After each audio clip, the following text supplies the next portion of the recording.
Hello everybody, this is Tony Colors.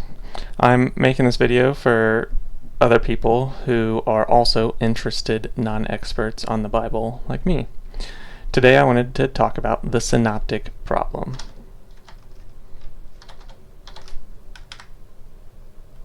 So first, what are the synoptic gospels?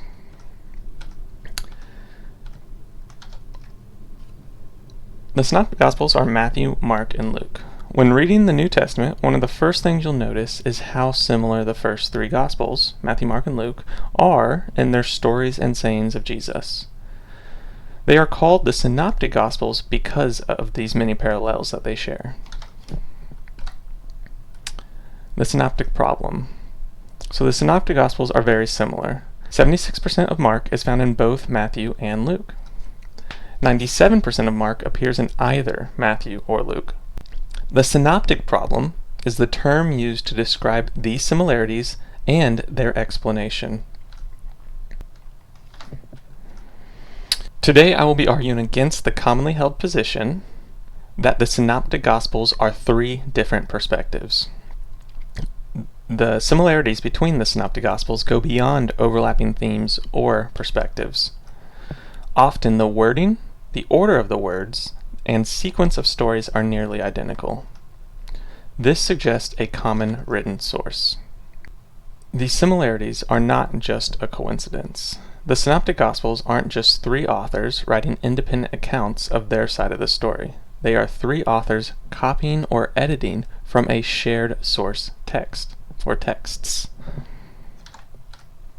Most scholars agree that Mark was the primary source text.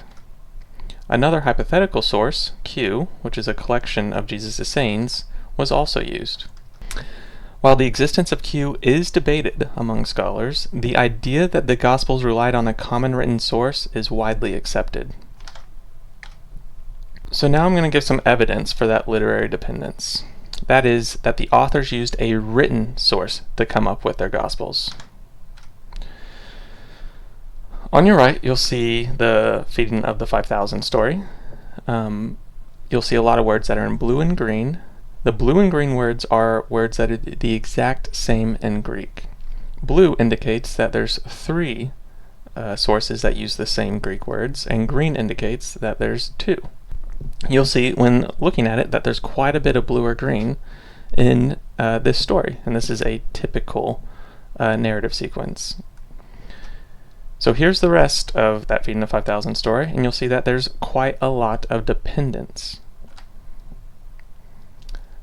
I'm going to show you another example of a passage where they share words in common. On the very right side, you'll see the Gospel of Thomas, which is a non-canonical sayings gospel, and it shares nearly identical language with Luke in some passages. This shows that they have a common written source. Perhaps you could theorize that maybe Thomas got this passage from Luke. This same logic also applies to the synoptic gospel parallels. Matthew and Luke must be using a common source to get this sort of word-for-word similarities. So here's another example. Most passages are not this identical, but here's a parallel in Matthew and Luke that are nearly identical for 60 words in a row. This can only happen when a written source is used. Another piece of evidence for literary dependence is editorial overlaps. Editorial overlaps are places where the author interrupts speeches or narratives at the same points, using the same language.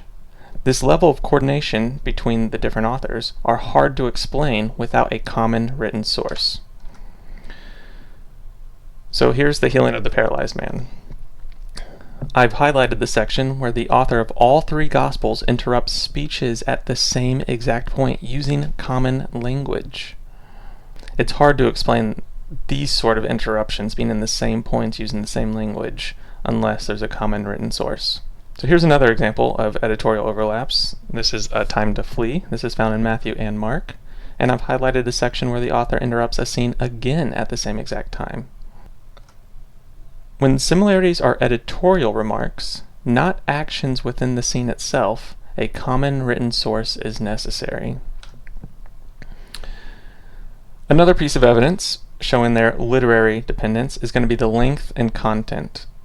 So this is going to get a little confusing, so I'm going to try to explain it simply. But this chart on the right shows the number of verses, scenes, and sayings in all three Gospels. So scenes would just be narrative stories, and sayings would be, this person said this, or a speech given by Jesus. Matthew and Mark and Luke all have around 100 scenes.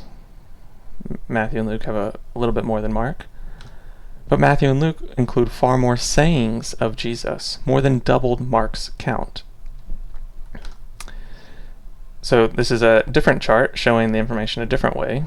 It's showing verses that are omitted by Luke, Matthew, or Mark. So in Luke, when it says there's 18 scenes and 17 sayings omitted, that means that Matthew and Mark have those 18 scenes and 17 sayings. The place I want to point you to is the sayings that are omitted by Mark. There's only 5 scenes that Matthew and Luke have in common that is omitted by Mark, but there's 77 sayings that Matthew and Luke have in common that Mark does not have. So the material that Matthew and Luke have in common that they don't have in common with Mark is almost entirely sayings. The next piece of evidence I want to present is the sequence of the story. Matthew, Mark, and Luke follow the same basic sequence of events from Jesus' baptism all the way to his burial. So here's a list of events that are in the exact same order, the exact same sequence, in all three Gospels. The Gospels only follow this sequence where they share material with Mark. When Matthew and Luke have material in common that is not found in Mark, their sequences diverge. This suggests that Mark was the foundational text, and Matthew and Luke generally follow Mark's sequence. And I'm going to show on the right, you'll see the sequence of these stories.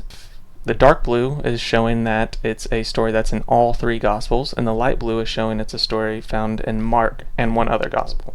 The orange is a double tradition that's only found in Matthew and Luke and not Mark. What you'll notice is that generally Matthew and Luke, or at least one of them, will follow the sequence of Mark's stories, where you see the blue or light blue.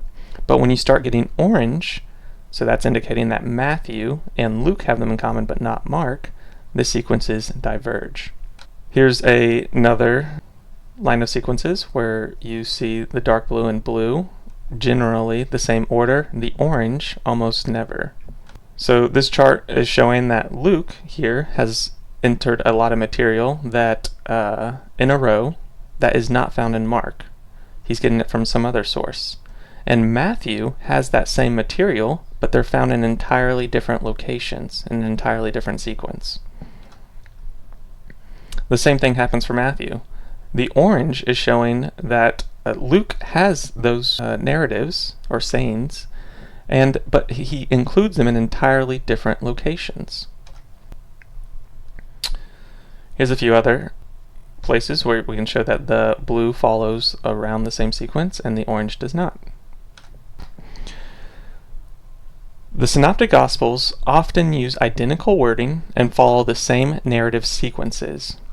Even when the authors rephrase parts, the similarities still point to a shared written source.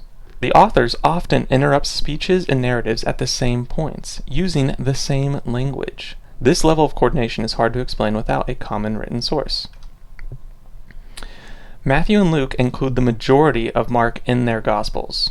The other content that they have in common that is not found in Mark is almost entirely sayings material. Matthew, Mark, and Luke follow the same basic sequence of events from Jesus' baptism to his burial, but only where they share Mark's material.